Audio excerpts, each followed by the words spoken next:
Eu queria começar falando dessa questão prática, né? Eu vejo assim, a gente tem que tomar muito cuidado, porque não é só um direito empresarial que há essa distância, né, entre o que a gente aprende e o que a gente aplica. Eu acho que é o direito como um todo, e o direito como um todo está sendo questionado, né?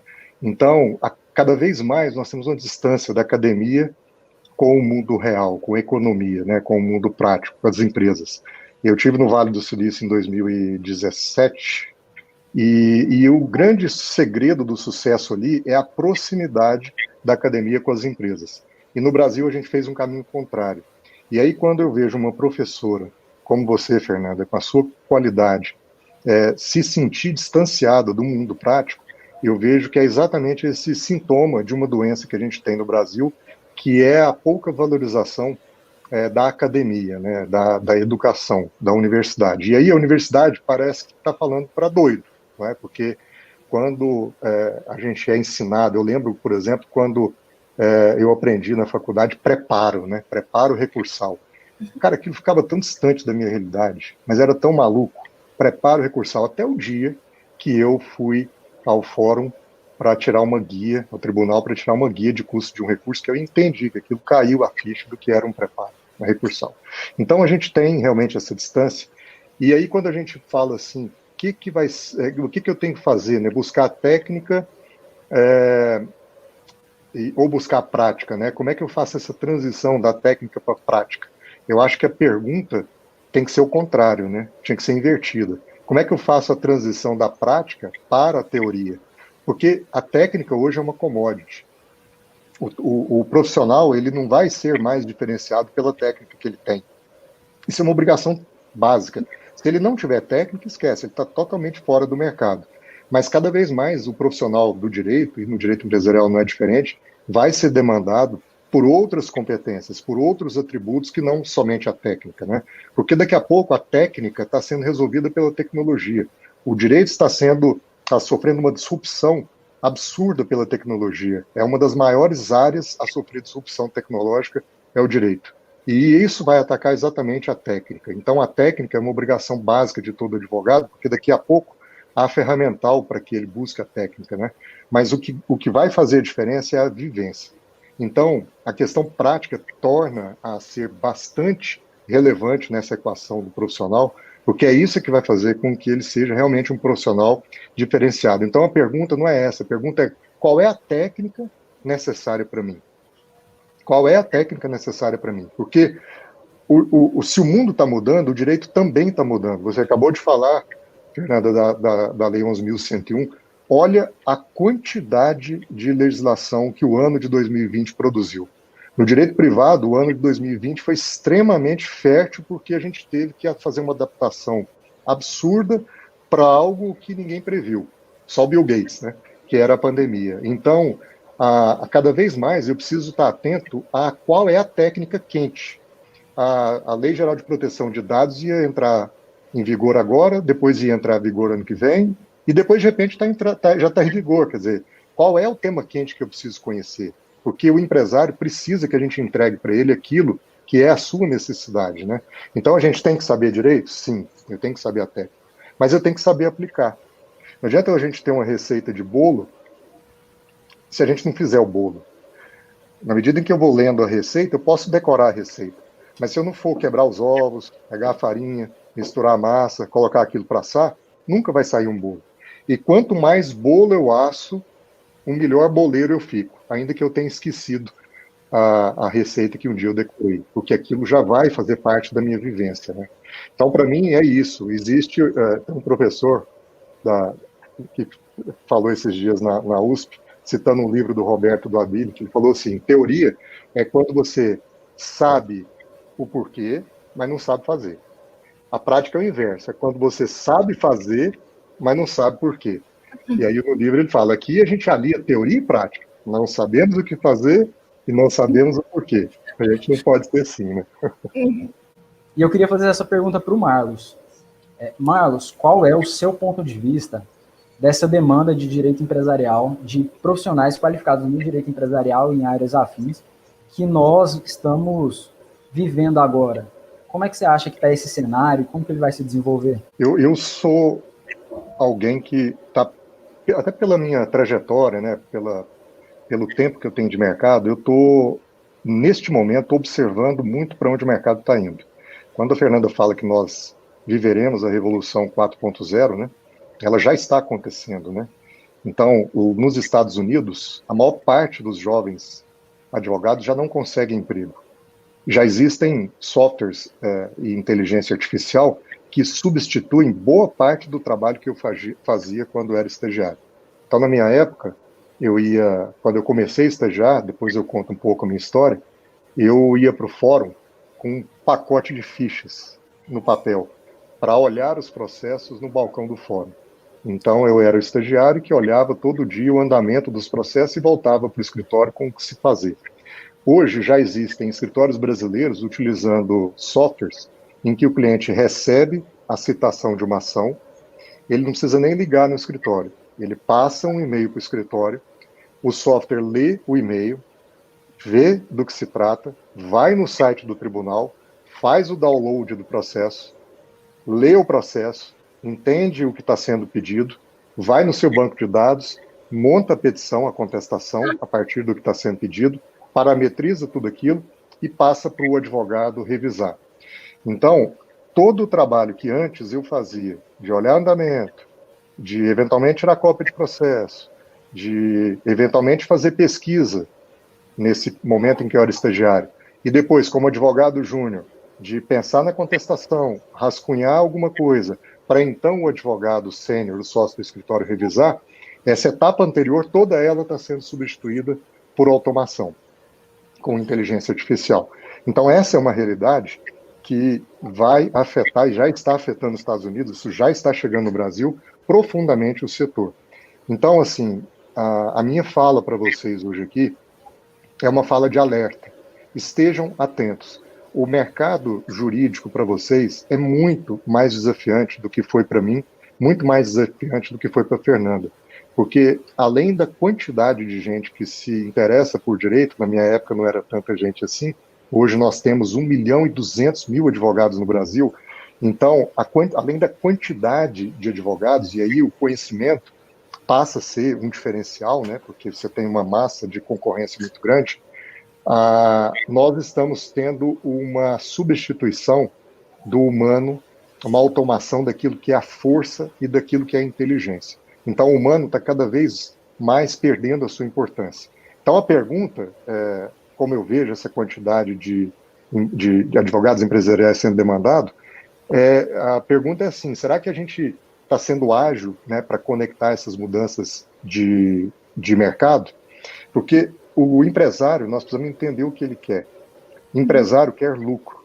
Se nós entendemos a dinâmica da cabeça do empresário, que o empresário quer lucro, a pergunta é, como eu, como profissional do direito, posso fazer com que o direito auxilie o empresário nesse objetivo que ele tem? Nosso papel é levar o empresário do ponto A para o ponto B. Então, a leitura de qual é essa jornada é fundamental para que eu possa entregar o resultado. Então, entender do que se trata o direito empresarial é essencial. Se eu nunca montei um restaurante, dificilmente eu vou conseguir auxiliar um empresário. Porque eu também preciso passar por aquela vivência, eu preciso empreender também para entender as dores, porque senão, de novo, eu vou ser um profissional que é muito teórico, mas pouco prático. Quando eu modulo a minha cabeça para ser, além de um fornecedor de serviços jurídicos, alguém que pensa negócios, aí sim eu estou dentro do mundo do direito empresarial. Caso contrário, eu sou só mais um algoritmo, só que um algoritmo de carne. E aí provavelmente eu posso correr o risco de ser substituído pelas máquinas, né? Então, se eu puder dizer algo é assim, nós temos que estar sempre dispostos a aprender e aprender a empreender. Porque se eu vou mexer com empresa, eu preciso saber a cabeça do meu cliente. E ele é um animal empreendedor. E o animal empreendedor precisa do meu serviço de colocar o direito como uma ferramenta no mundo dos negócios, para que eu possa ajudá-lo a sair do ponto A para o ponto B. E aí eu digo isso mais filosoficamente, mas aí a gente pode aplicar para N áreas. Eu posso aplicar para o contencioso da empresa. Como é que eu resolvo aquela quantidade enorme de ações que o meu cliente empresário está recebendo por força da pandemia? contratos que estão sendo questionados, ou contratos que ele precisa questionar, inadimplência que apareceu. Como é que eu resolvo essa massa de ações que chega? Será que eu vou continuar pensando de forma binária, ou será que eu vou ampliar, expandir a minha mente e entender melhor o mundo em que nós estamos inserindo para buscar ferramentas para ajudar esse meu cliente? Então, ser advogado empresarial, em essência, é entender muito mais de empresa do que de direito. Porque entender de direito é um conhecimento que a gente adquire, mas entender de empresa é um conhecimento que a gente vive. Então é preciso viver a empresa. Marlos, eu quero pegar essa sua parte final da apresentação e devolver uma pergunta primeiro para você. O que eu queria saber é como que a gente pega nós, que somos meros mortais aqui no 8º período do curso de Direito, a gente nem formado ainda é, e esse tanto de pessoas, esse tanto de alunos, né, que consegue converter essa dificuldade que a gente tem de saber como são as coisas na prática, de entender como é que funciona a cabeça de um empresário, como que a gente pega essa dificuldade e converte numa vantagem para a gente. O que nós podemos fazer nesse momento para já chegar no mercado com um diferencial? Eu posso responder sua pergunta com a minha história? Fica à vontade, vai ser um prazer. É o seguinte, até assim, pai e mãe tá sempre acompanhando a gente, né? Então os meus estão aqui na live, que eu tô vendo comentários deles aqui. Então, a minha história é a seguinte, eu era um cara sempre estudioso, né? Primeiro lugar da sala, primeiro lugar do colégio, cara Caxias e tal, até que eu cheguei na faculdade. Faculdade, você sabe muito bem que, né? Aí a gente relaxa, etc. Então, durante 5 anos, então ainda mais na federal, né?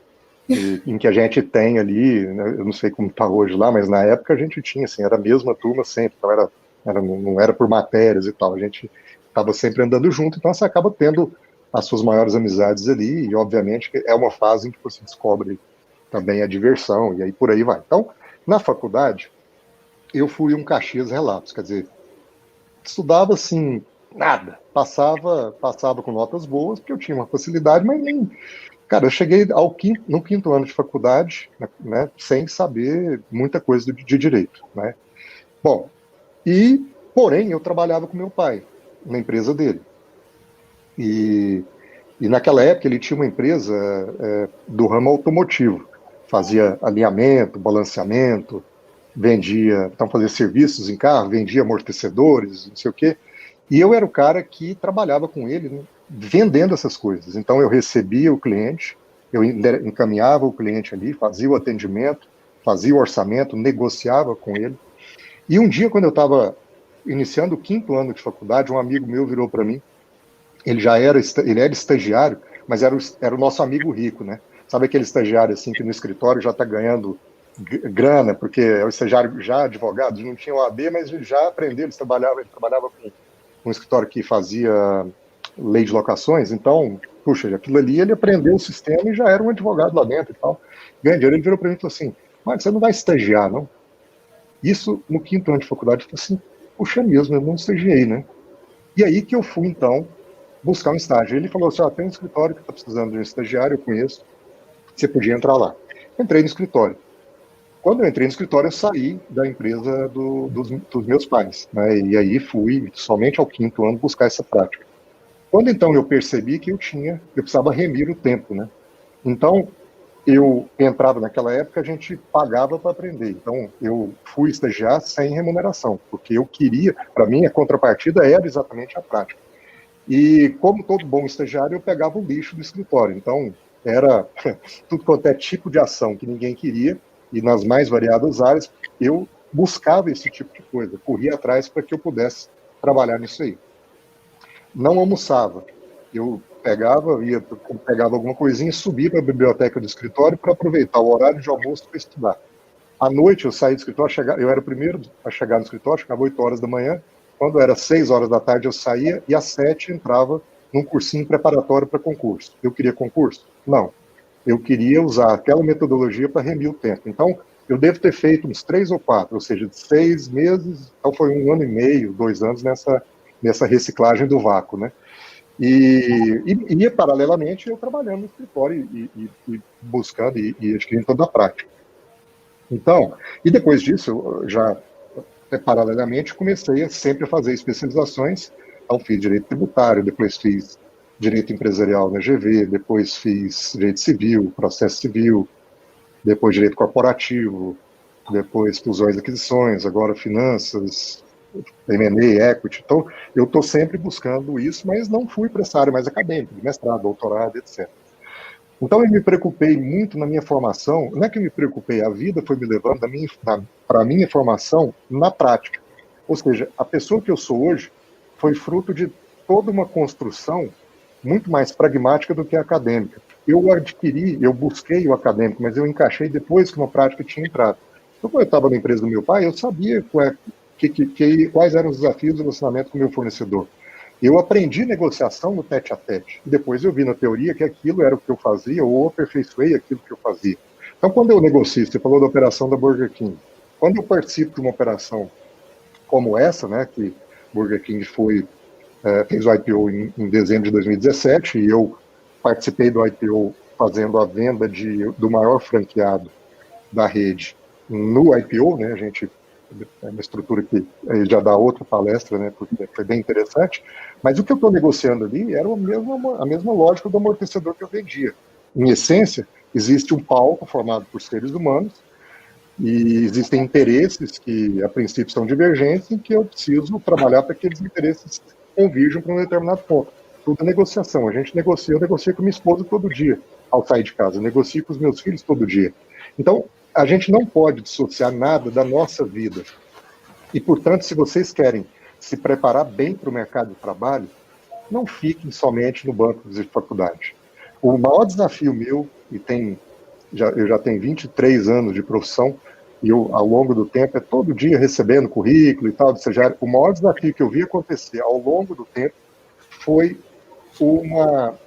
eu receber cada vez mais crianças velhas, cada vez mais jovens que nunca venderam um bombom numa feirinha, nunca tiveram um espírito, ou nunca foram alimentados pelos seus pais, ou nunca tiveram essa iniciativa de buscar empreender, nem que seja um pacotinho de brigadeiro numa feira de condomínio. Então, quando não há essa experiência, quando o estudante acha que ele vai resolver tudo na profissão dele só aos 45 do segundo tempo, é muito arriscado. Para mim deu certo, porque eu estava resolvendo a minha vida antes de trazer a técnica para ela. Então eu estava ali aprendendo a viver, aprendendo a empreender, aprendendo a perder e aprendendo a ganhar. E depois eu entrei no mundo profissional, no ambiente de negócios. Então, os jovens que chegam para mim hoje querendo estágio, ou advogados que querem trabalhar, quando muito jovens, muitas vezes é o primeiro emprego da pessoa. E aí é muito difícil, porque é uma geração também, e aí não é uma crítica, mas é uma constatação, e eu tenho filhos, quer dizer, a minha Laura tem 12 anos, o mais novo tem 10 e o Gabriel mais velho tem 14, então o meu esforço é fazê-los romper essa inércia típica dessa geração. E a geração desses jovens que, como vocês, estão na faculdade hoje, ela tem uma característica que é uma baixa resiliência e uma expectativa muito forte por resultados imediatos. Então, ninguém, talvez, hoje entraria no escritório para estagiar como eu, sem remuneração. E quando eu fui ter remuneração, é porque, como eu saí da empresa do meu pai, e eu era o cara do comercial, ele teve dificuldades na empresa e eu tive dificuldade de bancar a minha vida, que eu já era um jovem, né, dentro do escritório. E aí eu virei para o dono do escritório e falei assim, não vai dar, eu vou ter que ir para o shopping vender roupa. Então, estou saindo do escritório. Como eu já tinha começado a peticionar, ele falou, não, peraí um pouquinho. Foi lá, arrumou uma mesa e me pôs como advogado antes de formar, quer dizer, estagiário já para ganhar o meu dinheiro, porque ele viu em mim algum potencial. Então, eu acho muito lindo quando vocês querem saber da prática. Mas a prática, ninguém vai te entregar. Eu não consigo traduzir para você o que é prática se você não sair do banco da escola e for para o mundo real. Não fique em casa estudando. O conhecimento hoje, e cada vez mais, ele vai ser adquirido de forma muito fácil. Eu nunca estudei tanto como nessa pandemia. Eu devo ter aqui uns 3 ou 4 cursos online que eu comprei que eu ainda não assisti. Eu estou fazendo uma pós-graduação agora que eu entrei e é virtual e com grandes empresários, lá, grandes nomes, né, na PUC do Rio Grande do Sul. Então o conhecimento está acessível cada vez mais. E daqui a pouco esse conhecimento ele vai ser muito mais commodity do que já foi antes. Mas o que vai fazer diferença é a gente ter vivência, é a gente saber como é que é o mundo lá fora. Então sabe como é que você vai ser um bom advogado no mundo empresarial? Empreendendo. Existem uma série de oportunidades no mundo, no ambiente tecnológico, por exemplo, para que vocês jovens criem uma startup. Olha o ambiente que a gente está aqui. É um site que permite a gente ter uma reunião e esse projeto direto para o YouTube. Com certeza foi um moleque de 16, 17 anos que fez isso aqui. E daqui a pouco, se isso aqui der muito certo, o cara está bilionário.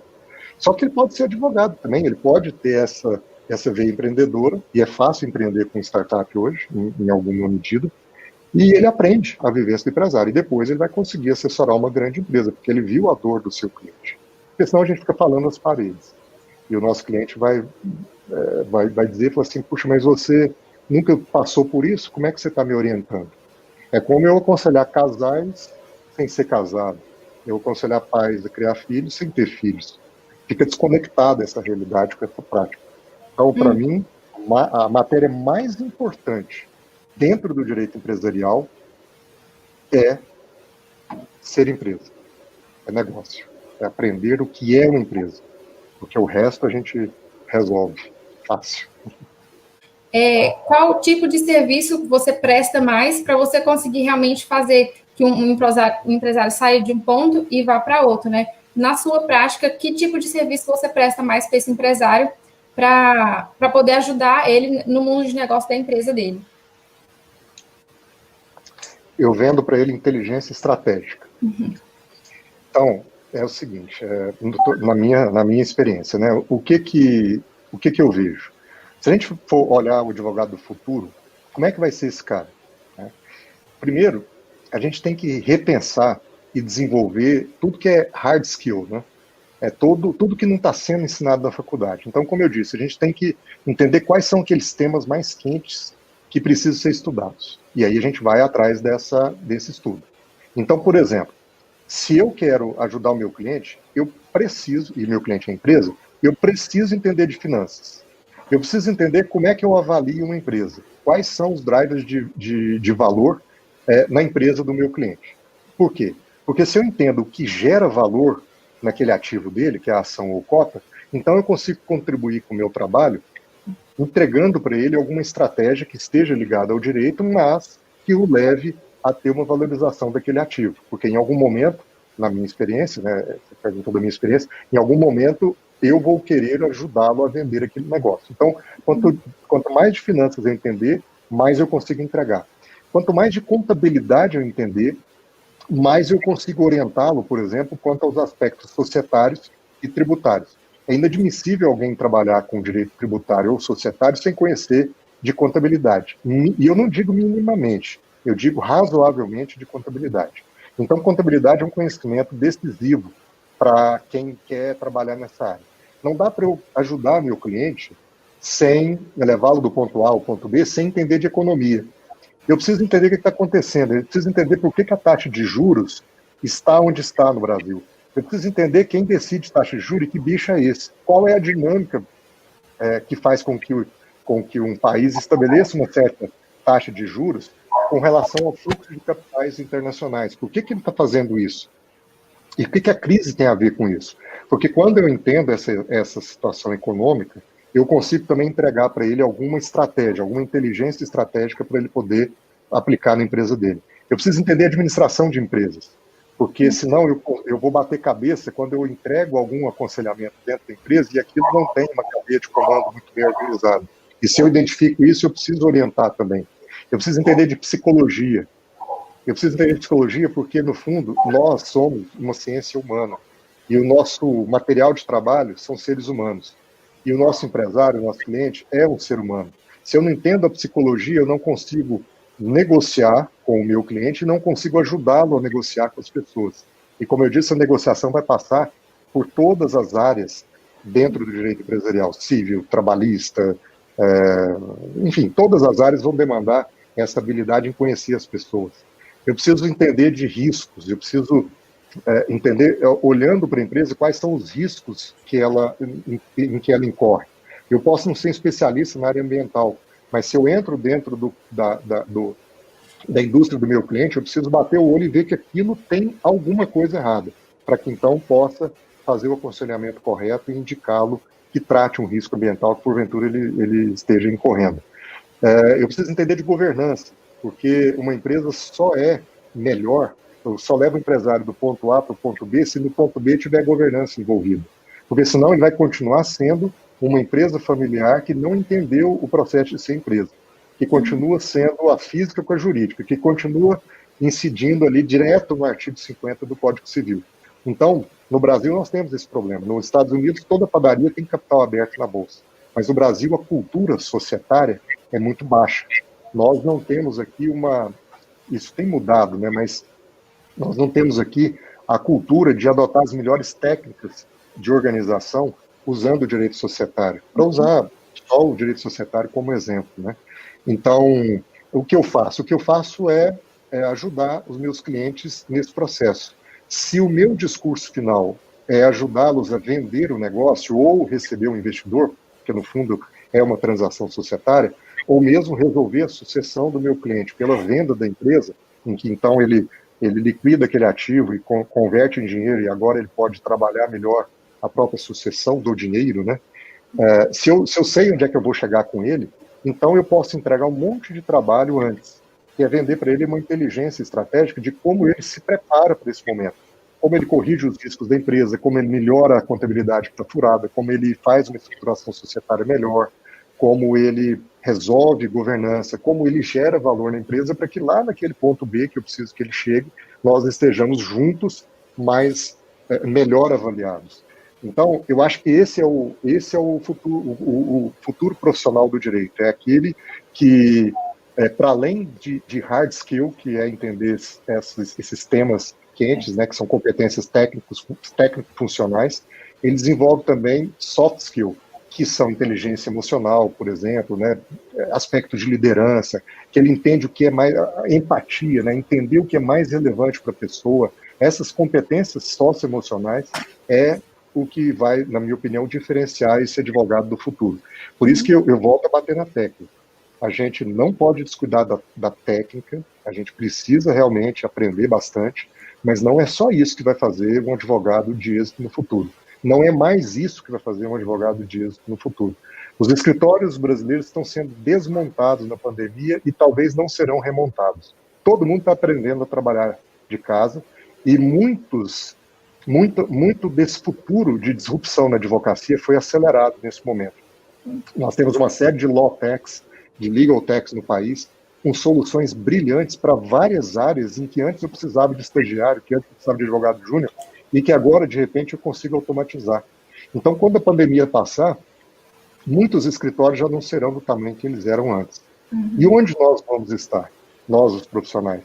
Será que nós vamos estar naqueles que ainda buscam hard skills, que ainda buscam competências técnico-funcionais e achando que isso vai fazer com que o cliente nos contrate? Ou nós vamos ser aquelas pessoas que entregam valor para o cliente? E se o nosso cliente é empresa, nós temos que saber a linguagem dele, nós temos que saber a realidade dele, nós temos que saber ter essa inteligência emocional, saber liderança, entregar para ele o que ele precisa. Então, é isso, assim, o que eu procuro fazer é ser alguém relevante para o meu cliente, ser alguém que participa com ele da estratégia, participa com ele porque quando ele tem alguma decisão de investimento para fazer ou de rumo para tomar para a empresa, ele me ouve porque eu não vou falar só de direito, ele me ouve porque eu vou falar de finanças, eu vou falar de economia, eu vou estar antenado no que está acontecendo, dos rumos da nossa economia, os rumos da política, eu vou procurar perceber tudo isso para entregar valor para ele. Talvez isso me faça um cara diferenciado na profissão. Estou tentando. Isso, eu agradeço e convidar todo mundo, né? Então, além de seguir a minha e a Fernanda, eu já vi que a Laura colocou aí, né? Marlos Nogueira, Fernanda _ Moy, é isso? Sigam também Somos Todos Gigantes. Então, a live que eu vou fazer daqui a pouco é da minha família. A gente tem um filho com nanismo, o nosso primeiro filho tem nanismo. E em 2015 a gente iniciou um projeto que era de combate ao preconceito às pessoas com nanismo, né? Então a gente brinca assim, num país em que a gente não chama mais pessoas com síndrome de Down de mongoloides, o anão ainda é aquela criança, aquele ser humano que leva torta na cara num palco de televisão. A gente começou essa luta em 2015 com os Somos Todos Gigantes, depois em 2016 isso virou o primeiro site de nanismo do país e a gente alcançou o Brasil todo. E esse ano a gente fundou o Instituto Nacional de Nanismo. Então a gente vai ter uma live agora às 8h30 no Instagram, tá? E vai ser com o Léo Gigante, que é uma pessoa com nanismo, ator da Globo, ele participa da escolinha do professor Raimundo, alguns programas, e é legal, porque ele é pequenininho e tem uma esposa de estatura considerada normal, e uma filha que eles tiveram agora de estatura normal, e a menininha está com 3 anos, está maior que ele, então é legal a história deles, é inspiracional. E eu queria só fechar com isso, assim. A Fernanda falou uma coisa muito importante, né? Nós não podemos esquecer de quem nós somos. A nossa identidade, nós somos seres humanos. Então a gente tem que saber, a gente tem que entender de ser humano. Então eu estou compartilhando para vocês, compartilhei 2 questões pessoais minhas. Uma, da minha história, antes de faculdade, de trabalho, de ter dificuldades, até de ter saído do escritório para trabalhar no shopping, e ter puxado para trás, com dificuldade financeira mesmo. Outra é uma questão de ter um filho especial. Eu sou um ser humano, mas eu preciso entender o ser humano com quem eu me relaciono, o meu cliente, os stakeholders da empresa. Tudo isso é que vai fazer com que eu seja um advogado efetivo para a vida dele. É isso. Então, a Fernanda falou uma coisa sensacional. Tudo se trata de entender qual é a sua vocação, qual é a sua identidade. Porque a gente tem que andar de modo digno daquela vocação que a gente tem.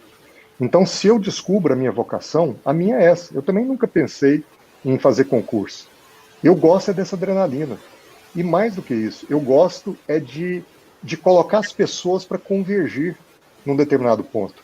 Eu nunca fui aquele advogado, como a Fernanda comentou do colega, de olhar o colega da outra parte como um antagonista.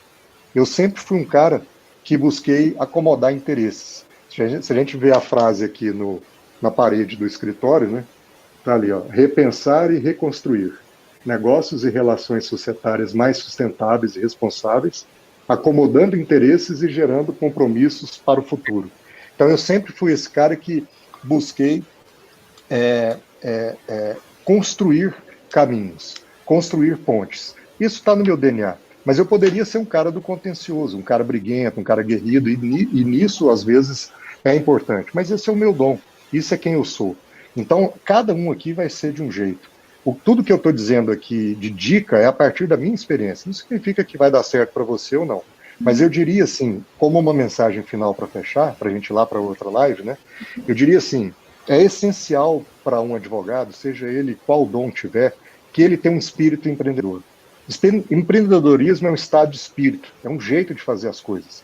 Porque se você quer ser um advogado, a Fernanda falou, ser escravo de escritório de advocacia, é isso, você nunca será um escravo de escritório de advocacia se você tiver um espírito empreendedor.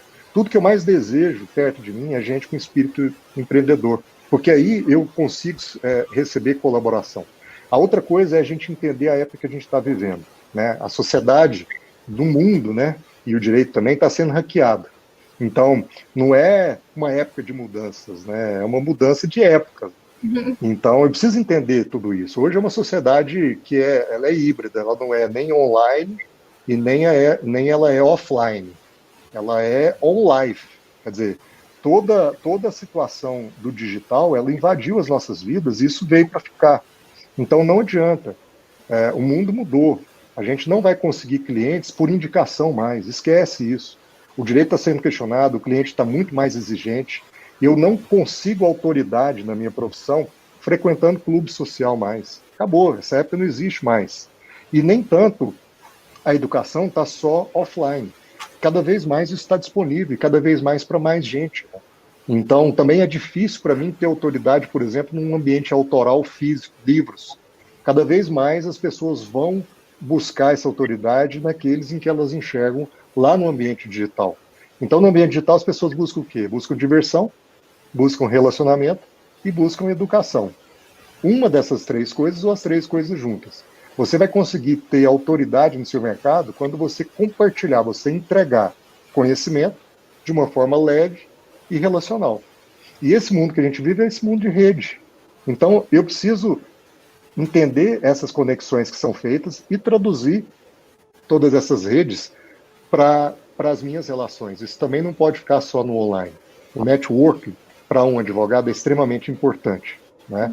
Então, essa é a minha dica final para vocês. Assim, se eu pudesse entregar alguma coisa, é isso. A gente ter uma abertura sempre para esse aspecto humano, trabalhar segundo a nossa vocação, ter uma abertura absurda para a tecnologia, não vai funcionar de outra forma, esquece.